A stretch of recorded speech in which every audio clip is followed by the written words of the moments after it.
All right, good morning. Looking forward to a forward bending practice. So sometimes our emphasis is more physical, sometimes it's more about what we can learn when we're doing certain poses. And this week I thought we'd really focus on our relationship to our edge. And in forward folds, we can really explore that. Sometimes we push ourselves too far, sometimes not enough. And usually we linger on one side of that equation.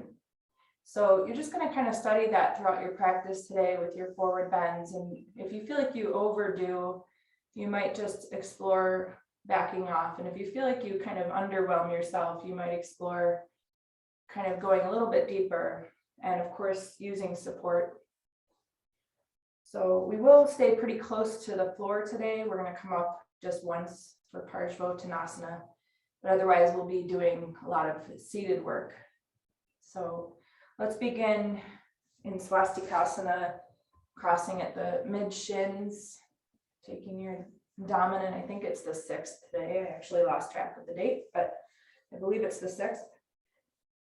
Just take a moment to move the flesh out from underneath the sitting bones to kind of centralize your weight over the centers of the sitting bones, adjusting the shoulders, adjusting the skull, trying to find equal length to the front and the back of the torso. And then quietly letting your eyes drift closed with a downward gaze.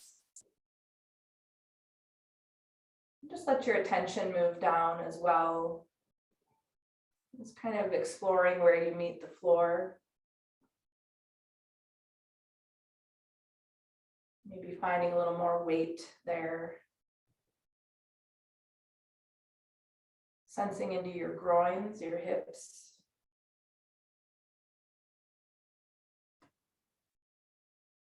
Let the shoulders release, the lower jaw. Soften the belly.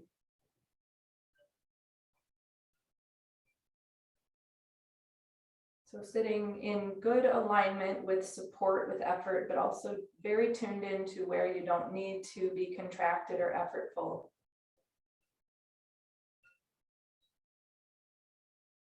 And just taking a moment to listen inward here to anything that bubbles up.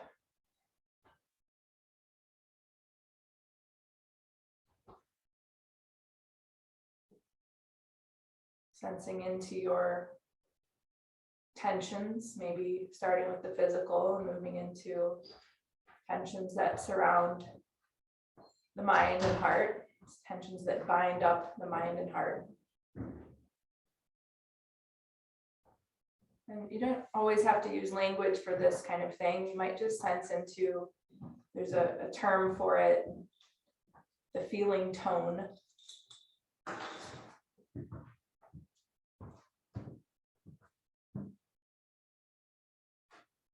Always taking this time before an asana practice just to really start from where you truly are, not where the ego is, not where you want to be or think you should be, where you truly are. And then join the hands together in front of your own heart, your own guru. And on an exhale, bowing toward your heart, honor the heart. Leading your practice from here, from the heart. As you're ready, let the hands move down. Gently lift the head. Let your eyes blink open. Keep your attention really drawn inside. And welcome. So we're going to move into just a little bit of a heart opener to kind of remember in our forward bends that we do want to maintain the lift and spread of the chest. So we're going to use our blocks, and one will go behind your sternum. So between the shoulder blades, one will be supporting the head. And then you can either do a bound angle leg shape, so joining the feet, or crossing the shins like you were. But if you're going to do that, just go into your non-dominant crossing so we have time in both sides. And you can choose the height of the blocks. I usually start with low and maybe adjust it up if I need more, but usually low is enough to begin with, for me at least. Make sure the head is level, chin and forehead, that you're not dipping the forehead lower than the chin. And then arrange your arms so that you have palms turned up, just like you have your arms in Shavasana, with a little space between the inner arm and outer trunk.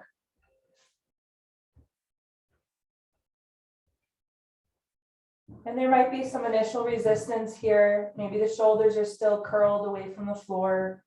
Maybe the chest still feels kind of glued up in a lateral way. And just trust that breath and time and gravity and your props, they'll take over from here and really allow the body to start to blossom open.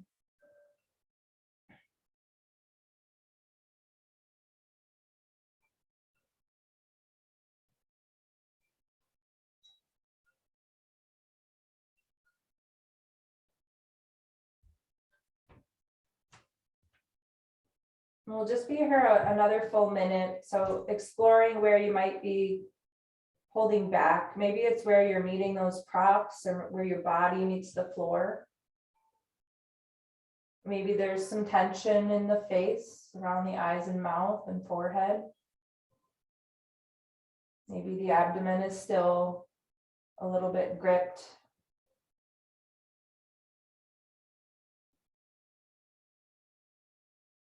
And with the next several in-breaths, just imagine a big spreading grin across your chest, like a big smile from the breastbone up to the armpits.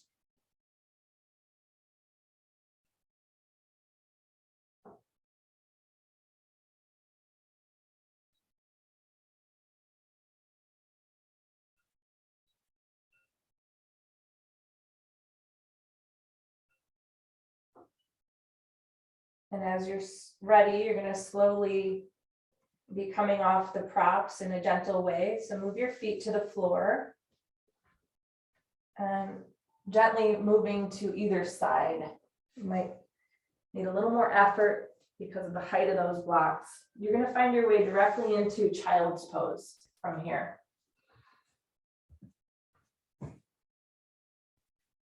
So just turn yourself over. Spread the knees, join the feet, take the hips as far back as they can go. Reach the arms forward. Use a prop for your forehead if you need one. So don't dunk the head just to get to the floor. Give your forehead a little perch so that your head is more consistent with the sweeping flow of your spine.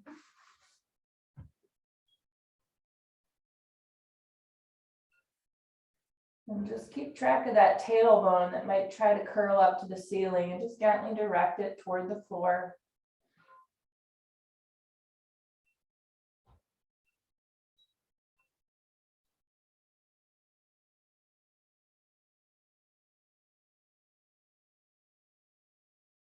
And we're going to move the pose to each side now. So you're going to start to crawl the hands over to the left.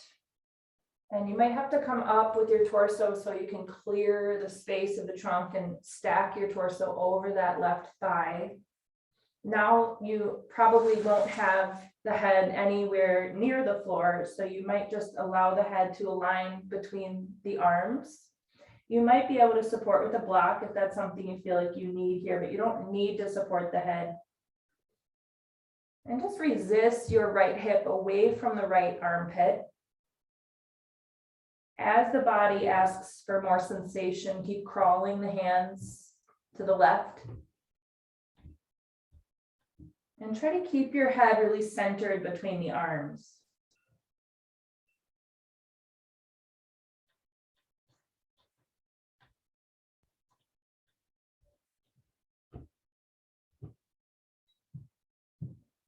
We're going to keep ourselves kind of in the same shape, but we're going to add a little twist. So right arm is going to find a connection to outer left leg. So it's probably elbow near the knee for most of us. Right hand, you're going to try to push against the floor somehow, so you have a little bit of leverage. Left hand is going to move off a little bit farther out to the left. And so you're moving sideways with your torso and you're in a forward bend. You're also going to incorporate a twist now. So really leverage the twist by anchoring the right arm into the left leg and just gently corkscrewing the spine to peek off to the left. And try to put the crown of the head in the same alignment with the tailbone, so it's not somewhere and the tailbone is somewhere else. It's all connected. Bringing out a couple more breaths.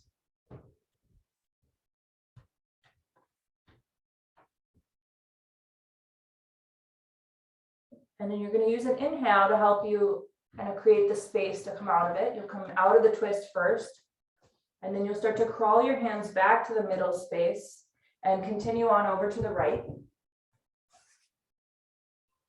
Again, lifting your torso up high enough that you can really place the trunk over the right thigh. And bring your hands to that first edge where there's enough sensation. Hands should remain shoulder distance and head should be centered between the arms. Resisting the left hip away from the left armpit. And encouraging the lateral movement of the spine with every inhale.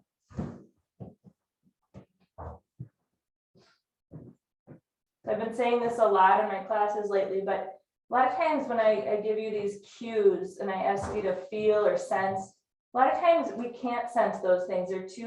We have to be really sensitive to sense them. So begin with the imagination. If you can't feel it or sense it, imagine it.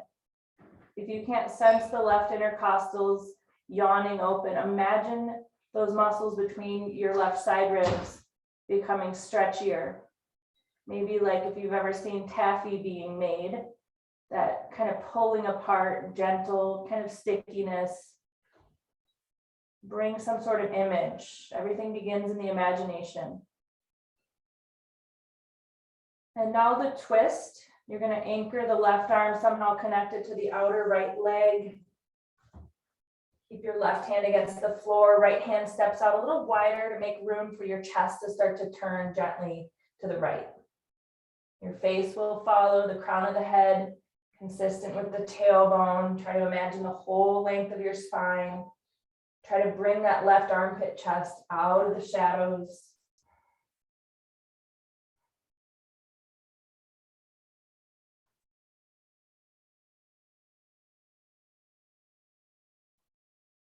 One more good exhalation, really ringing the spine. Inhale, lengthen out of it. Create the space you need to come out safely. Crawl back to center. And we're going to move into a simple table pose just to get the spine going in cat-cow. So some simple flexion and extension. So the knees will come in hip distance under the hips. The feet will be as wide as the knees. Your wrists can be under the shoulders or slightly forward from that position. And then just begin with your breath. The cat tilt is the exhalation. The cow tilt is the inhalation. And try to let your movement really align with your breath. So there is no rush. Try not to rush your breath, especially exhalation. Moving the chin to the chest, the exhalation, the navel to the spine.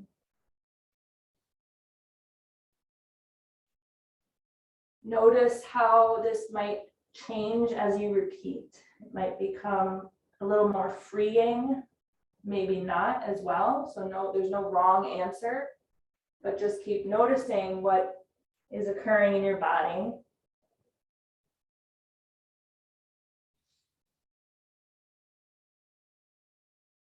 One more complete, wherever you are, just finish up one more flexion, one more extension of the spine. And then you'll find your way back to a neutral spine. We're going to move into a dog pose, downward facing dog. So take all 10 toes underneath, even if the pinky toe is just the imagination.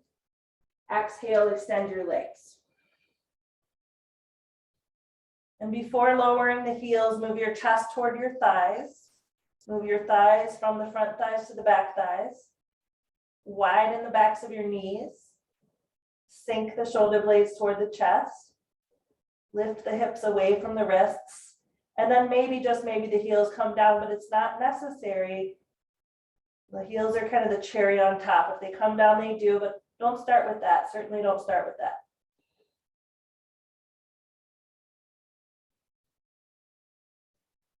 Now, are you in your phoning it in downward dog, or are you meeting your edge in a very present way? Are you doing the pose based on a memory of the pose? Or are you doing the pose right here and right now?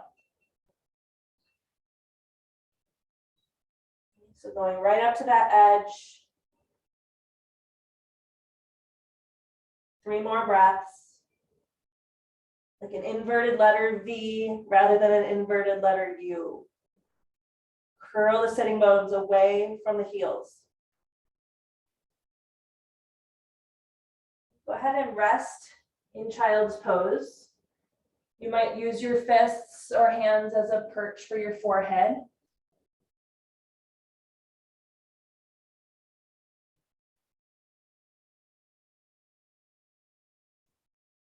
We're going to be transitioning from the downward dog to a Parsvottanasana. So you may prefer to use a chair to place your hands. You may use blocks, but you probably will need something. So whatever direction you're facing, you're going to place that prop or props in front of you so they're available when you do step into Parsvottanasana. So once you've placed your props, you can go ahead and prepare for downward facing dog again. Take the toes underneath. Exhale, extend your legs, come right back to your edge. On an exhalation, you're going to lift the right leg, try to put the leg in line with the torso, and be careful that you don't rotate your pelvis. Come to the peak height that you can with the leg on the next in-breath, and then on your exhale, you're going to step forward with the right foot, and we're going to be setting up right-sided Parsvottanasana. So we can't always, not all of us can smoothly just transition that way. So however you need to get your right foot into Parsvottanasana stance, it might take several steps. You're going to take hold of your chair seat or your blocks and evenly position the proper props around the right foot. And so it's a straight leg here. I see a few bent knees.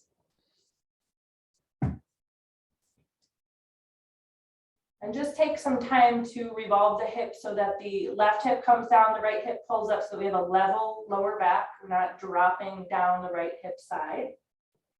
Try to get your nose right above your right big toe. And take a few breaths trying to create the evenness to each side of the torso. So we have to be cautious that the right side doesn't just collapse or turn into a banana, the short side of the banana.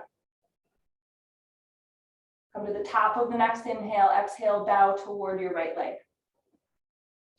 So again, exploring your relationship with where you've found your edge. Is this the habitual edge? Is this the edge that you truly are kind of at the precipice of sensation where if you do more, it's too much, if you do less, it's too little? And if you know yourself to be an underwhelmer or an overwhelmer, explore the other side of that. Explore what it's like to go deeper if you tend to kind of linger on the side of doing less in your poses.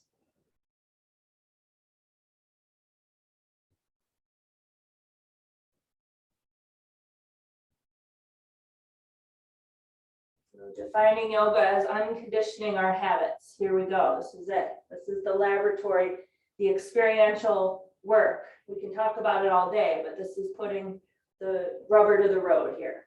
Let's do 3 more breaths.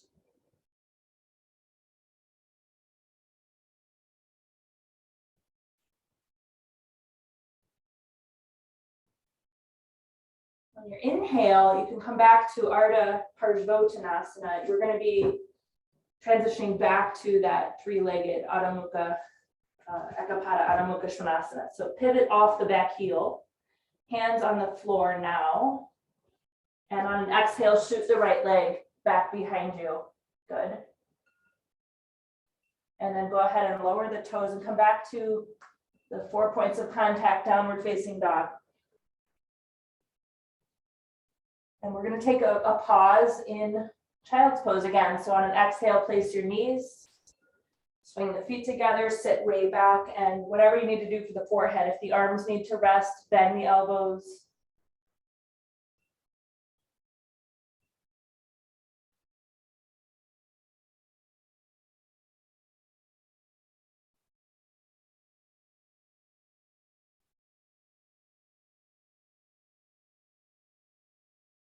And then second side, when you're ready, we'll prepare with table pose. Your props are ready to go where they need to be. Take the toes underneath. Exhale, downward dog. Okay, so right back to that true for you today edge. On an exhale, extend your left leg. Try to put it in the same consistent alignment as the torso is in. Take that leg any amount higher. On an in-breath exhale, you're going to step through and try to straighten both legs and ground the back heel. Placing your proper props evenly around the left foot. So if it's a chair seat, so right above the left foot. If it's blocks, it's even spacing of the blocks around the foot. Steer your trunk to align with the left leg. Have both legs completely straight and firm, not locked out knees. Try to find equal alignment to the sides of the torso, especially the left side. Take 3 more breaths, extending the line of the nose out beyond the big toe.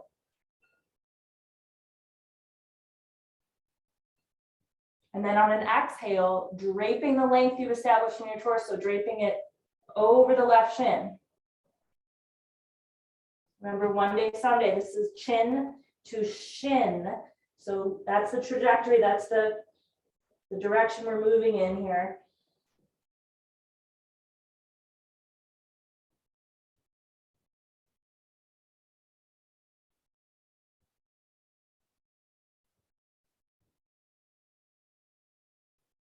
Last 3 breaths. Meeting that edge, that true today, perfect edge.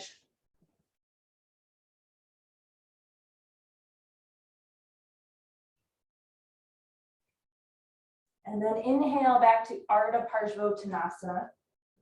Props aside, hands come back to the floor, pivot off your right heel, and on an exhale, shoot the left leg back behind you, Ekapada Adho Mukha Svanasana. As high as it will go, good. And then take the toes down, and then walk your feet toward your wrists.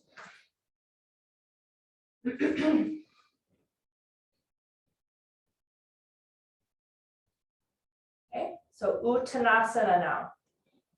Ardha Uttanasana first. So if you need blocks for Ardha Uttanasana where the back is concave or flat, use your blocks. The feet are going to be as wide as the hips. Find your Tadasana feet here. So really scanning the soles of the feet, the toe pads, the ball mounds, the heels. Maybe imagining the sesame seeds under all the toes, the ball mounds, the heels. Balancing the weight over the feet. Finding your straightest legs without forcing anything that's premature, but come to that edge. And then draping the length of the trunk toward the legs. Make yourself more compact. Hands move back. You're on your lowest height of block or hands to the floor. Curl your gaze in toward your navel. And just stay with 5 really thorough breaths. 5 thorough breaths.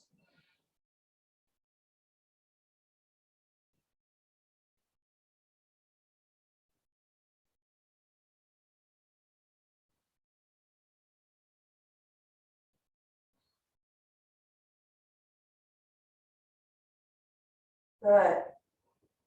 Now walk your hands forward again and join your feet. Start to bend your knees. all the way down to a crouching position. Nice. Let your knees open up, your arms come inside the knees. Walk the hands forward like you're putting your arms and torso kind of in that downward dog position. Walk the hands forward, but resist your sitting bones toward the floor and bow the head between the arms.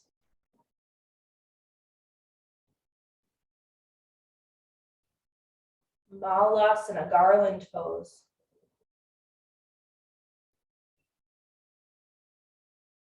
Creep the hands out any amount without your butt following. So resist the hands and the buttocks from each other.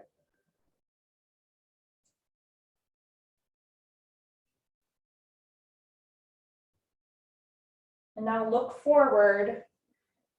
Inhale and zip the knees together and raise the arms so they're level with the floor. Coming out of it, gently contract your pelvic floor so you don't dump all the energy of the spine down. You want to lift it, lift it, lift it. Wonderful. And now go ahead and place your hands down. We're going to sit down and extend the legs forward. So you're probably going to want to have a blanket underneath you.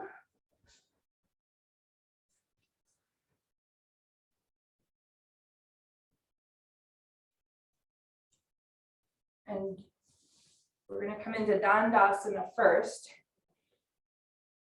So take care of the space between the sitting bones. So that's where the lifting and pulling of flesh can help. You can also take both hands and rotate your thighs. So the inner thigh comes down, the outer thigh lifts. That's a great adjustment. If you have fleshier, more muscular legs, you might run your hands, both hands down each leg to bifurcate the muscles to help the legs sit down. Join the legs and feet. And then just place your hands alongside the hips with your fingertips kind of perched and your palms facing back. Clamp the elbows so they're only as wide as the shoulders. And then beware of kind of the pushing into the abdomen, the sway back. We don't want to do that. Beware of the head floating forward. Beware of the eyes bugging out. So you might close your eyes here. And as you anchor down into the legs, they're not just sitting there passively, you're actually pushing the legs into the floor. This pose is Dandasana, the spine pose, and it's because the legs are doing this work that we can feel an energetic, erect spine. Gently contract the pelvic floor. Try to close the gaps behind the knees, behind the ankles. And then go ahead and release and just bounce your legs. You might run your hands down the legs, just make the legs feel kind of fresh, refreshed. We're going to come into Marichyasana. First, we're going to twist, then we're going to fold, and then we'll come into Janu Shirshasana. So we're going to do all three of those on the same side, and then we'll transition. So we'll start with the right knee bending first. Take both hands behind that right knee and just drag the heel in so it's in front of the right sitting bone. And watch that you didn't just turn your back into a letter C. So we need to have the S curve of the spine maintained. Okay, so you might not be able to bring the heel in directly to the sitting bone. Most of us cannot. Okay, so left hand's going to sit alongside the left hip. Before we twist, remind your right hip that it's not coming with you. You need to glue it to the floor, the buttock as well, so it's not able to rise and lift. So bring some effort of the flesh, again, the imagination. If you can't feel that, the flesh of that outer right hip rolling down, raise the right arm. And on your exhale, take your right hand to your left thigh and your left hand directly behind your sacrum tailbone area. And don't let your right knee flap out to the side. So squeeze the knee toward the arm. Keep rolling the outer right hip and buttock back to the floor. And do not start with your head turning. Your chin should still be above your sternum. So if you aren't sure what your right knee is doing, you can kind of ascertain that it's in good alignment based on the evenness of the sole of the right foot. So if you're all in the outer foot, you know your knee is too wide. So for most of us, a good adjustment to make is really step into big toe, right big toe ball mound, right big toe and inner right heel to keep that knee where you want it. So we're gonna come halfway out of the twist, and I forgot to have you grab your strap. Most of us will want the strap here. We're gonna be looping the left foot. And arms are inside the space of the right knee. So for some of us, that's a very kind of congested, crowded feeling. If that's the case for you, feel free to inch your right foot out to the right a little bit more to clear some space, rather than letting the knee flop out, which is going to misalign you and kind of distort things. Just step the foot wider. Okay. So wrapping your hands, both hands, you don't have to squeeze and grip so hard. Go back to reminding the outer right hip and buttock to roll down to the floor, not to pull away from the floor. Inhale, sit up tall. Remember when we started class, lying back on the blocks, find that feeling across your chest, the grinning from the sternum up to the armpits, big smile. Exhale, hinging forward. Okay, maybe you can grab the foot directly, and if that's the case, great, go ahead and do that. Keep squeezing the knee to the shoulder, right knee to the right shoulder. Go to your edge. 5 thorough breaths meeting that edge. So we're not holding these poses that long today, but that's because I really want you to work with your true edge today, wherever that is.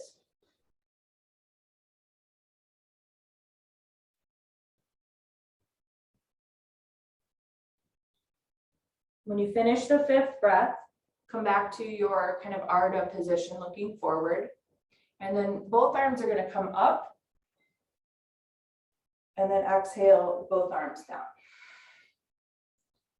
And now cradling the right knee, cradling the outer right ankle with each hand.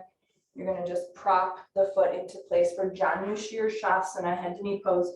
So that should be a really welcome feeling in the body after all that hip adduction. We're going to let it release out. And you might prop your knee. So if your knee is floating in space, it's better to support it, because then we have more of a feeling of security there, and we can gain more extension, more forward extension over the left leg. So similarly, we're going to twist first, just like we did with Marichyasana. Same idea. You can go ahead and raise your arms, both arms this time. And then exhale, right hand to left thigh, left hand behind you, directly behind you, so it's as close to your body as you can bring it. Try not to crank the neck around. Let your twist develop lower first. You can add the neck at the very last. You might get more out of the rotation of the thoracic spine if you flip to the back of the right hand against your thigh. And then as you're ready, you're going to turn the head.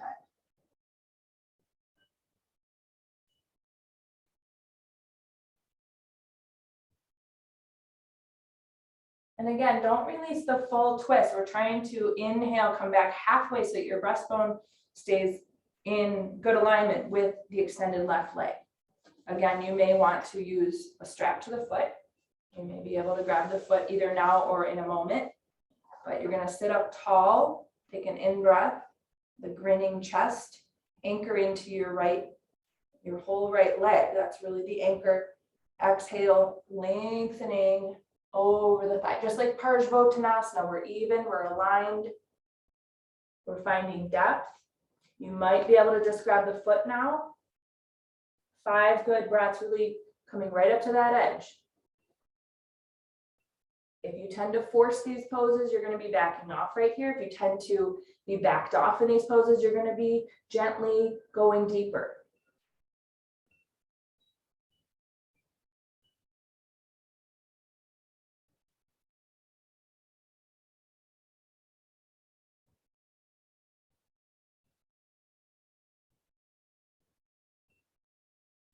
One more complete breath. Following inhale, just looking forward, pull back on that strap or foot. And next inhale, raising both arms, come all the way up. And exhale, release the arms.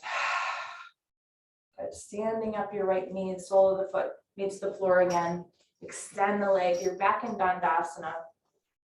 You might want to go back to the sitting bones. You might want to go back to rotating the thighs, bifurcating the legs. We're going to come back to Dandasana. So just pressing the legs into the floor, hands perched right alongside the hips, palms facing back. You're on your fingertips, elbows clamping together, broadening the chest, aligning the skull. Reach out evenly through the soles of your feet. Look at your feet. You might, for most of us, we sickle the feet. Reach out through the big toe ball mounds, the inner heels. Gently blink the pelvic floor, that little contraction that shuttles the energy up the spine, out through the crown. Good. And go ahead and release, bounce the legs, massage the legs, rolling pin the legs. And we'll check in with the second side for the same 3 poses, starting with the Marichasana twist. So you're going to scoop underneath the left knee and draw the heel in, still maintaining your sitting bone alignment. Make sure you didn't just rock back onto the tailbone.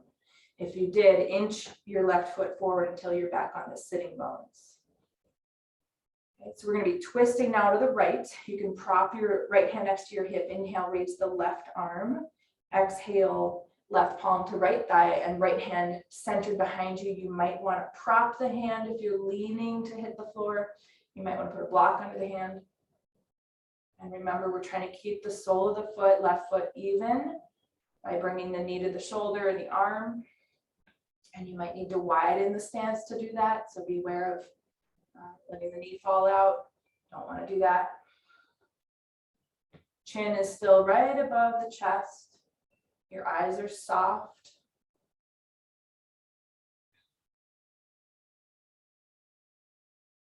And now take the chin and just bring it over the right shoulder as best you can. Still soft with the eyes.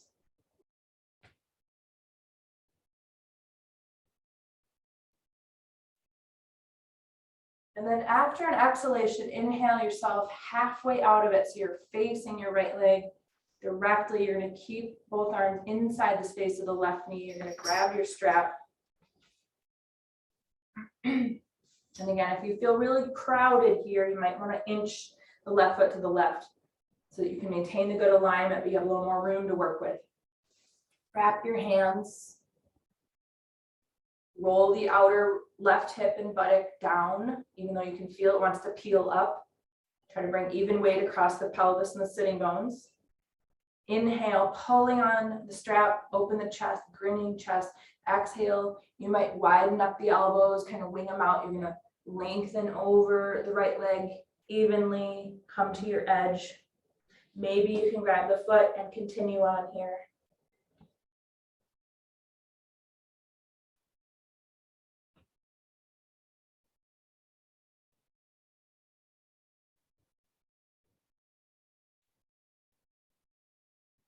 Two more good rounds of breath. Thorough breathing.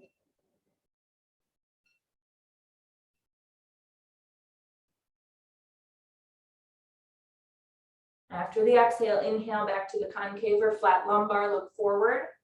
And then next, inhale, raise the arms, come all the way up. And exhale the arms down. Good, so grab hold of the knee and the outer ankle. You're going to assist the heel to come into the upper inner thigh. Or Janu Shirshasana, head of the knee pose. And determining if you need a little support under that left knee.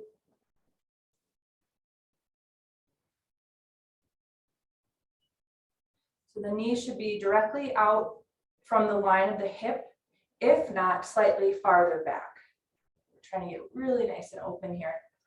We're going to start again with the twist. This time both arms are going to be inhaling up.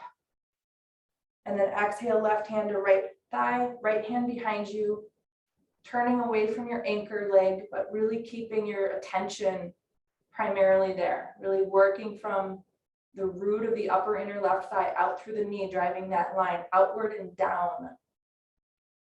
Maybe flipping to the back of the hand to get that armpit chest area to come around a little bit more readily.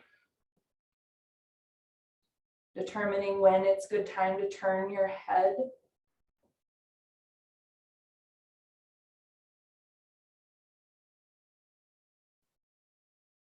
And then when you're coming out of the next exhale, inhale just halfway out. And again, finding connection with right foot through the strap or the hands. For most of us, it's the strap. Go back to evening across the sitting bones, anchoring into the left leg. Inhale, draw up through the crown. Exhale, evenly lengthen over the right leg, Janu Shirshasana. Counting off 5 thorough cycles of breath.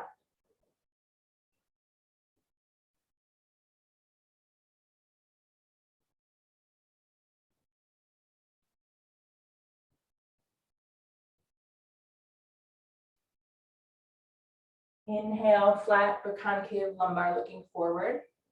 Release your strap if you're holding it. Raise the arms, come all the way up on the next in-breath. Exhale, release the arms. You might use your left fingertips to bring the left knee up and then extend the leg. And maybe shake the legs out. Give your legs kind of that refreshing feeling. Okay, we're going to come into Upavishta Parshvottanasana. Is that right? No. Upavishta Konasana. And this is kind of less ready, less kind of available if we're sitting on the edge of the blanket. So this is the nice one to turn the blanket to a corner, and you might add a little more height than you used for the previous poses we just did. So you might double that blanket or stack an additional blanket so that you have a good amount of thickness to work with. If you just have one blanket, you can just fold it kind of into a triangle. So you have a nice thick corner to work with, which is easier said than done. Okay, so you can just fold it normally actually and work with the corner. That probably works better. So we're going to be doing Upavishta Konasana 3 times. So the first time we do it, which is now, we're just going to do the sitting up version. The second time we're going to do the concave or flat lumbar version. And then the third piece will fold into our deepest kind of edge with it. So first of all, make sure your sitting bones are not on the blanket, which means you're right at the very tip of that corner. The tailbone is the only thing that's supported by the blanket support. So you might lift the flesh of the buttocks, you might clear the sitting bones to come down around that blanket. Then take your legs to their widest angle. Kona means angle, asana. And then also adjusting, we all have kind of imbalances in hip rotation. So put your toes above your heels and try to close the gaps between the knees and the floor, the ankles and the floor. Fingertips are going to be right outside the hip line, gently bringing the elbows in and pressing your legs down. Lift the pelvic floor. So it's a gentle contraction. Like there's a string, a golden thread that starts at the pelvic floor, it exits the crown, and someone's gently drawing up there. Good. So we're going to take Parshva Upavishta Konasana first. We're going to be turning to our left. So you can move both hands to inner and outer left thigh. And using the leverage of your fingertips, do your best to align your chest with your left leg. And just check in with the right leg. It has to work a little more here. It has to do a little bit more to press down and to anchor you.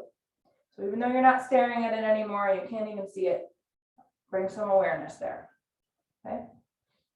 So come to the top of an in-breath. Forgot to have you take your strap, sorry. Go ahead and loop up that left foot. Wrap your hands. Pulling on the strap, big in-breath. Exhale, evenly lengthen over the left leg. Wing up the elbows so you can keep the chest grinning. And even though you can't see your back body, you can probably sense a little bit of a sloping down to the left side. So roll up the left hip, roll up the left shoulder. You want to be evenly aligning over this leg. You're probably feeling kind of scrunched up in your left side body. Try to elongate the left side body. Anchoring into the right leg.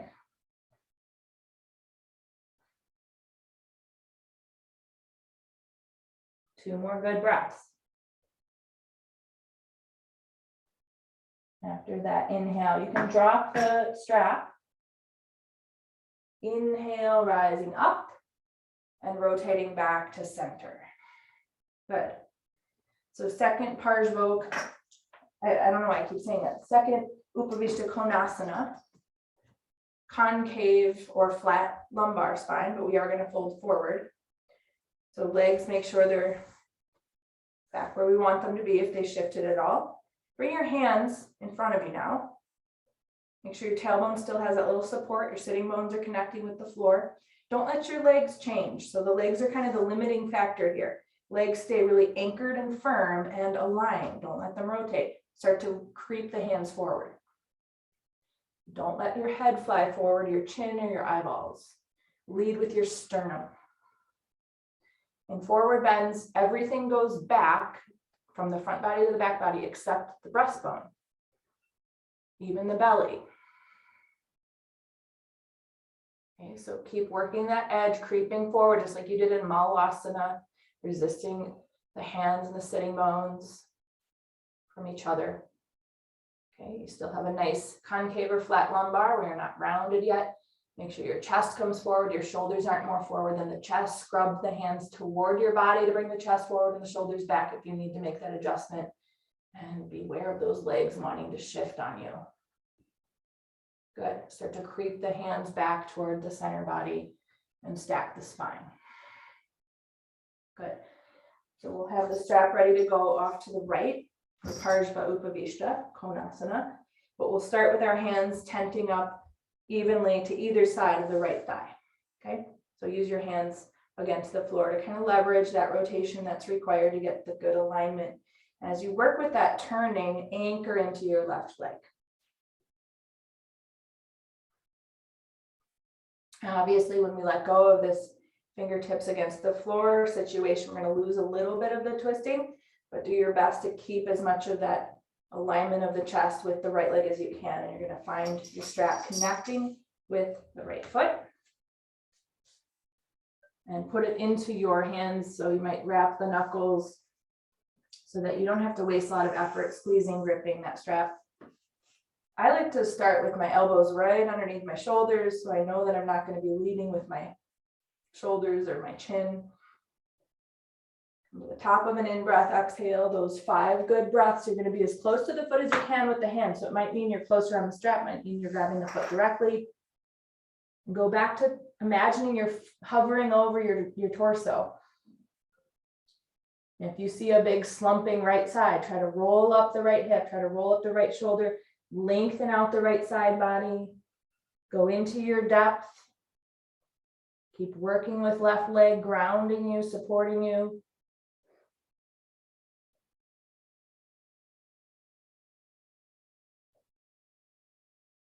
Last 2 exhales. Finishing an exhalation. Drop the strap. Inhale your way up and rotate back to center. Exhale the arms down. Okay, so before we do the full forward bend in Upavishta Konasana, go back to your blanket. Sometimes we kind of get a little bit sloppy. The props get kind of messed up when we do the poses. So just make sure you have, you're setting yourself up for success. And maybe bifurcate the legs, check in with your alignment, close those gaps. Good. We'll start from the fingertips forward, concave or flat back position. You're going to walk it forward just like you did earlier in that kind of Ardha position. Notice what your legs do as you go deeper, and just kind of, you might have to look, make sure you still have toes above heels. Okay, top of the in-breath, exhale into a full forward bend, 5 breaths. You might not be able to get the head down, just bow the head.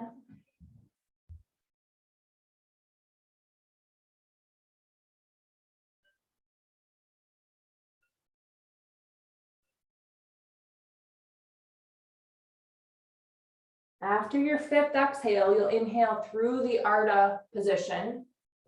And then creep the fingers back to center. And bring your legs together. Nice work. So Paschimottanasana, kind of considered the pinnacle forward bend. It's very compact and it's very quieting. So we want to have support. If you have a way to get your head connecting with your leg, this is the forward fold from Dandasana pose. You can see about it and see what you might need to get some head support, because that will help you make it quieter. I have a beautiful reading for this pose, just a short poem from Lauren Roach's Radiance Sutras.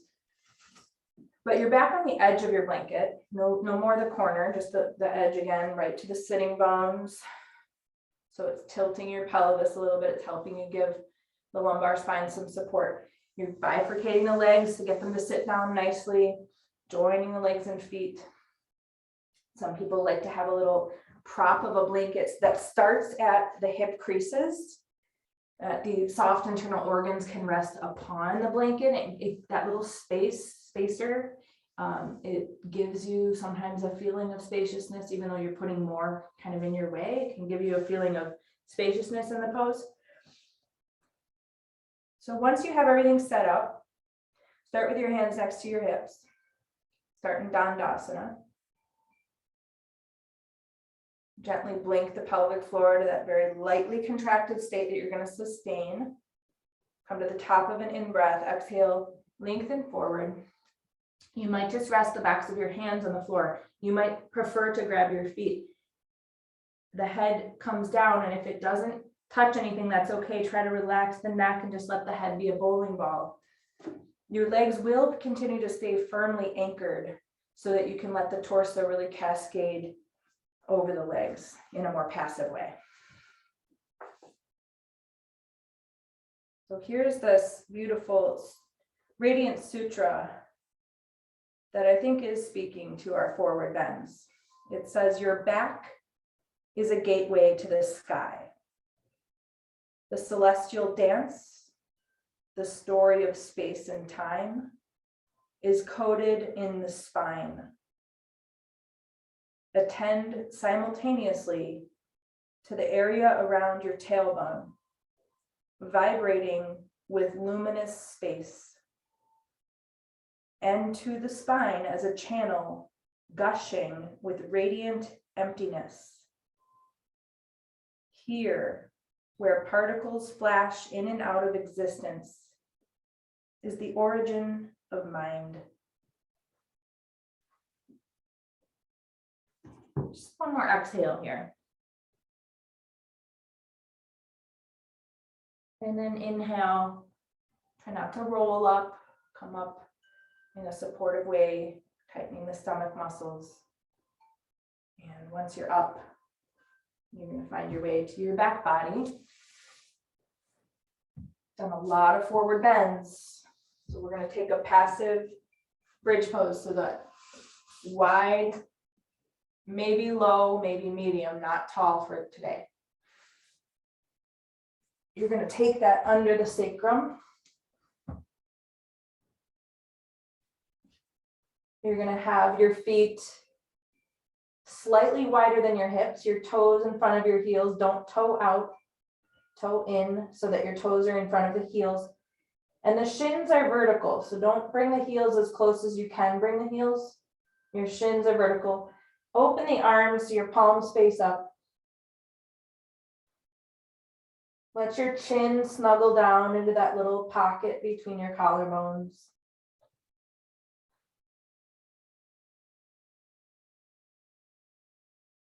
Let your pelvis tilt back as the block is attempting to help you do.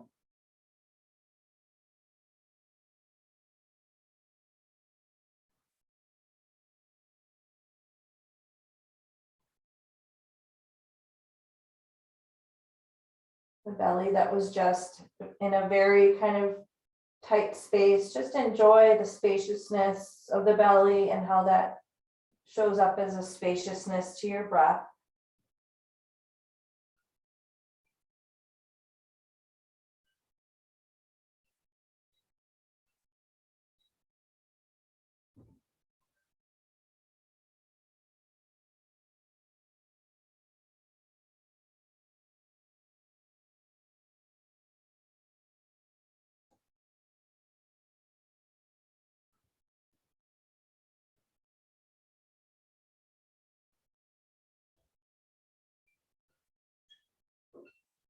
So the forward bends are really, you can think about them like squeezing a fist. And now here we've let the fist go and we're feeling that rush of energy, the blood flow returning, the spaciousness opening up, the breath responding.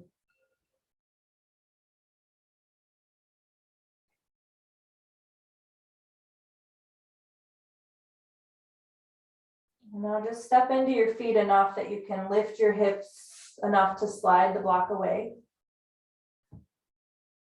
And you'll draw your legs in one at a time, holding the knees or the shins.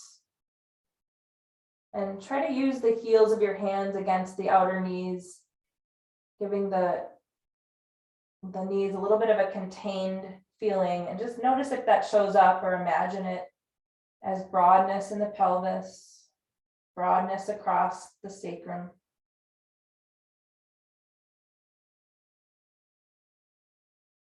And then slide your hands onto the knees and just start to circle. Just start to massage the sacrum against the floor.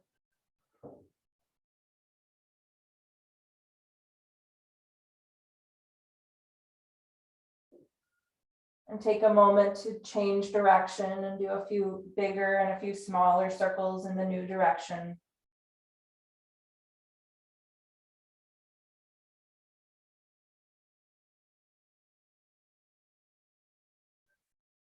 And then circle the knees to center and stretch your arms wide, perpendicular from the trunk.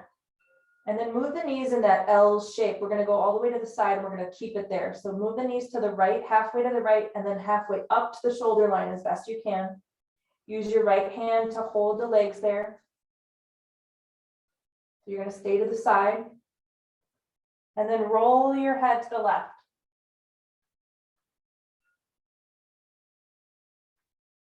If the legs want to shift a little, don't prevent that. That's going to kind of stop the spine from this beautiful supple twist. So let the legs shift and settle as they will. But the hand is there to kind of hold the legs so they don't shift all the way away from the shoulder line.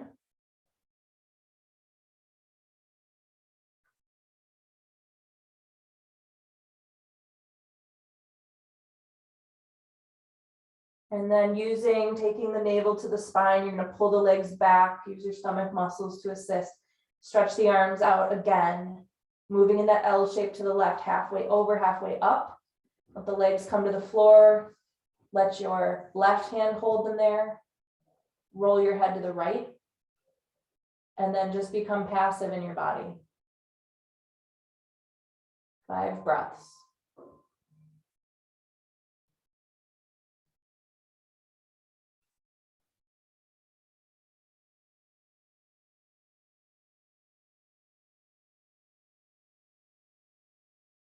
Releasing the left hand, bring the navel to the spine, really pull those legs back to center. And then you'll find your way to Shavasana. Make sure to take any final movements the body needs before the pose of stillness, so that you can address those little requests before we come into the pose, so we don't have to wiggle and shift a lot and fidget. Not a very long Shavasana today, but you're welcome to stay longer after we close. So I'll try to close without a lot of fanfare. So come onto your back and just kind of create spaciousness and evenness throughout the body.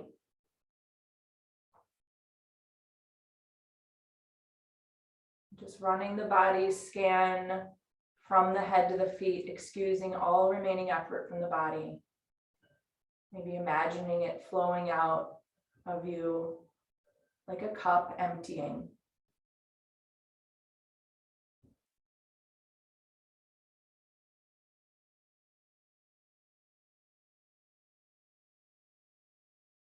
Becoming more familiar and comfortable with the experience of observing without acting upon. Just notice anything you notice.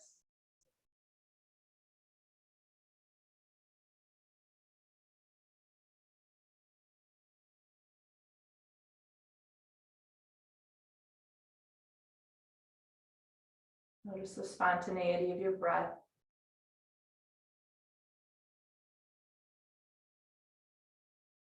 Like a good friend is with you, even when you're not thinking about it.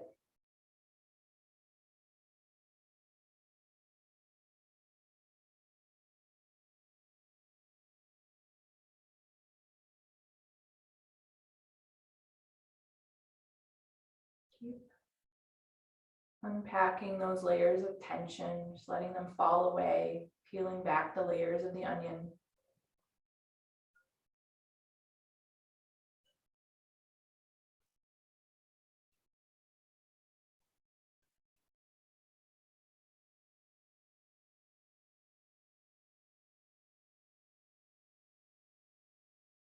And even if just for a few moments, touching that very sweet feeling of presence.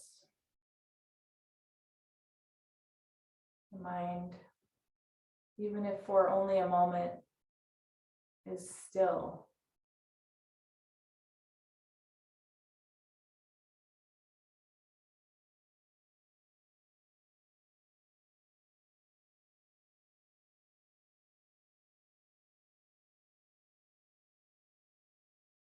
So I'll leave you here. You can come out at your own time.